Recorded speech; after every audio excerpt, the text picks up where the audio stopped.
নমস্কাৰ এনি ভাৰত 24 চাই থকাৰ বাবে ধন্যবাদ জনাইছো ৰাজ্যৰ বিভিন্ন প্ৰান্তত আৰক্ষী প্ৰশাসনে ড্ৰাগছ আৰু নিচাযুক্ত দ্ৰব্যৰ বিৰুদ্ধে ৰুদ্ধতাৰ বাবে তেওঁলোকে যি অভিযান সেই অভিযান অব্যাহত ৰাখিছে আৰু তাৰ মাজতে কিন্তু একাংশ অসাধু ব্যৱসায়ী ড্ৰাগছ আৰু নিচাযুক্ত দ্ৰব্যৰ ৰমৰমীয়া ব্যৱসায় অব্যাহত ৰাখিছে আৰু তাৰ সমান্তৰালভাৱে দেখা পোৱা গৈছে আৰক্ষীয়ে বিভিন্ন স্থানত ৰাজ্যৰ বিভিন্ন চুকে কোণে সেই ড্ৰাগছ সৰবৰাহকাৰী সেই নিচাযুক্ত দ্ৰব্যৰ সৰবৰাহকাৰীসকলক গ্ৰেপ্তাৰ কৰিবলৈ সক্ষম হৈছে এবাৰ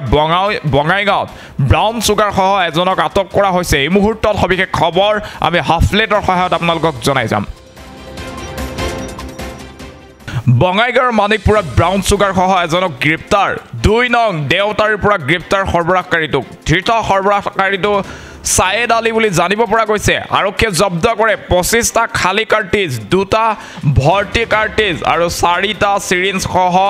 2.42 গ্ৰাম ব্ৰাউন চুগাৰ এই মুহূৰ্তত সেই খবৰ আমি আপোনালোকক জনাইছো ৰাজ্যৰ বিভিন্ন প্ৰান্তত ড্ৰাগছৰ বিৰুদ্ধে এতিয়া আৰক্ষীৰ অভিযান তীব্ৰতৰ হৈ পৰিছে বিভিন্ন স্থানত থকা ড্ৰাগছ সৰবৰাহকাৰীসকলক দৈনিক গ্ৰেপ্তাৰ কৰাৰ খবৰ লাভ কৰা হৈছে আৰু আজিৰ দিনটো দেখা পোৱা গৈছে যে বঙাইগাঁৱৰ মানিকপুৰত ব্ৰাউন চুগাৰ সহ এজনক গ্ৰেপ্তাৰ কৰা হৈছে 2 নং দেওতাৰীৰ পৰা গ্ৰেপ্তাৰ কৰা হৈছে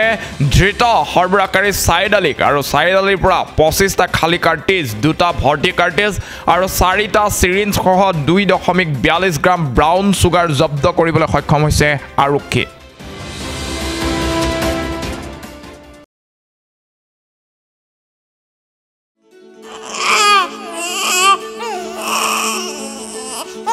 অভিনন্দন আপোনাৰ এজনী ছোৱালী জন্ম হৈছে